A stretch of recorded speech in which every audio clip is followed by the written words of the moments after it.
اداروں نے خود جو دیکھا ہے کہ ہمیں کتنے پیسوں کی ضرورت ہے، تو بلینز آف ڈالرز وہ دیکھتے ہیں کہ ایئرلی ہمیں ضرورت ہے اس ڈاکٹر صاحبہ سے نمٹنے کے لیے۔ ڈاکٹر صاحبہ ہم دیکھتے ہیں کہ خاص طور پر شجرکاری مہم پر بڑی توجہ دی جاتی ہے، حکومت کی جانب سے مختلف حکومتیں آتی ہیں، شجرکاری مہم کی بات کی جاتی ہے، درخت لگائے جاتے ہیں، کیا یہی ایک واحد حل ہے اس سے نمٹنے کا یا بڑے پروجیکٹس کی جانب بھی بڑھنا ہوگا؟ دیکھیے شجرکاری بہت اہم اور بیسک حل ہے، کیونکہ درخت جو ہے وہ ابزارب کر لیتے ہیں ان گرین ہاؤس گیسز کو۔ تو آج پرائم منسٹر صاحب نے لانچ کی ہے ایک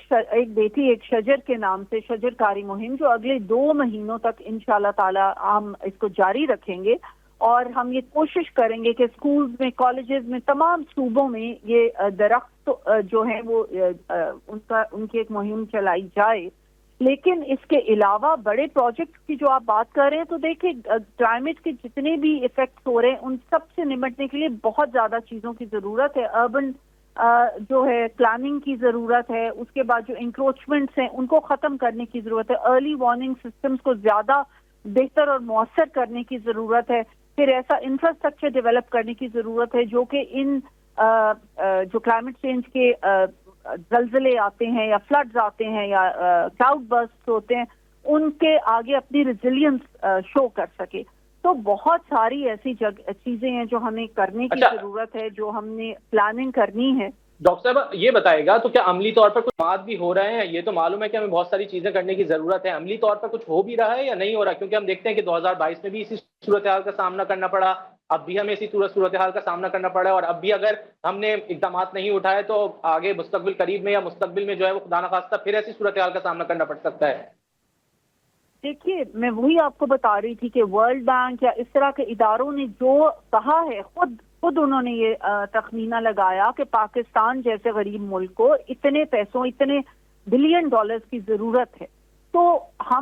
ہمیں جو تھوڑا بہت فنڈ ہم خود استعمال کرتے ہیں، جو ہمیں ملتا ہے، جس کو ہم یوز کرنے کی کوشش کرتے ہیں، اس سے پروجیکٹس تو لگ رہے ہیں۔ یعنی کہ ایئر پولوشن کو آپ نے دیکھا کہ ختم کرنے کے لیے ہم کوششیں کر رہے ہیں، ہم پلاسٹک پولوشن کو ختم کرنے کے لیے پروجیکٹس لگا رہے ہیں۔ ایک ریچارج پاکستان کے نام سے پروجیکٹ شروع ہوا ہے جس میں کہ ہم پانی کی پریزرویشن اور کنزرویشن کے اوپر کام کر رہے ہیں، تاکہ جس وقت فلڈز آئیں یا بارشیں ہوں تو وہ پانی ہم سیو کر لیں، کیونکہ پاکستان ایک واٹر اسکارس کنٹری بن چکا ہے اب۔ اور اس کے علاوہ جو ہے انڈس کو صاف کرنے کے لیے پروگرام، تو ہم پروگرامز کر رہے ہیں، درخت لگانے کی مہم بھی چلا رہے ہیں، اربن پلاننگ کی بھی مہم چلا رہے ہیں، ایسے انفراسٹرکچر کرنے کی بھی کوشش کر رہے ہیں جو کہ کلائمیٹ ریزیلینٹ ہو۔ لیکن یہ جو جس کو کہتے ہیں نا کہ انوائرمنٹ اسٹیورڈشپ، یہ تمام لوگوں کو اکٹھے ہو کے لینی پڑے گی، تمام فیملیز کو، تمام عوام کو اور گورنمنٹ کو ایک اویئرنیس بھی پیدا کرنے کی ضرورت ہے تاکہ سب مل کے یہ کام کر سکیں۔ لیکن جہاں تک وسائل کا سوال ہے تو انفارچونیٹلی ہمارے پاس اتنے وسائل نہیں ہیں، یہ ایک حقیقت ہے، ہمیں وسائل کی ضرورت ہے، اور ہم یہ کوشش کرتے ہیں کہ ہم وہ والے وسائل دنیا کو باور کرائیں کہ ہمیں وہ وسائل دیں جس سے ہمارے اوپر قرضہ پہلے ہی بہت زیادہ ہے، کہ ہم اور قرضہ نہیں لینا چاہتے، بلکہ ہم یہ چاہتے ہیں کہ اس قسم کے وسائل ہمیں مہیا ہوں۔ بہت شکریہ ڈاکٹر شیزرا منصف صاحبہ، آپ نے وقت نکالا ہم سے گفتگو کی۔ ناظرین یہاں وقت ایک بریک کا، اور بریک کے بعد آئیں گے تو ہمارے ساتھ موجود ہوں گے سابق وزیر اطلاعات خیبر پختونخوا اجمل وزیر صاحب۔ ویلکم بیک ناظرین، خاص طور پر خیبر پختونخوا کی اگر بات کی جائے تو وہاں پر اب تک اموات کی تعداد 372 تک پہنچ چکی ہے، ریسکیو اینڈ ریلیف آپریشن جاری ہے۔ گراؤنڈ ریئلٹیز کیا ہیں یہ ہم بات کریں گے، ہمارے ساتھ موجود ہیں سابق وزیر اطلاعات اجمل وزیر صاحب۔ اجمل صاحب بہت شکریہ آپ کے وقت کا۔ اجمل صاحب آپ وہاں موجود ہیں، کیا صورتحال کیا ہے اس وقت اور ریسکیو اور ریلیف آپریشن کیسے چل رہا ہے؟ دیکھیں یہاں پہ جو خصوصاً جو ہمارا بنیر کا ایریا ہے اس میں بہت بڑے تعداد پہ نقصانات ہوئے ہیں، جیسے آپ کے علم میں ہے۔ اب بنیر میں یہاں پہ جو یہاں کے جو مقامی لوگ ہیں وہ بھی بہت بڑھ چڑھ کر حصہ لے رہے ہیں اس وقت امدادی کاموں میں، اور ظاہر ہے کہ یہ اتنی بڑی تباہی ہوئی ہے کہ یہ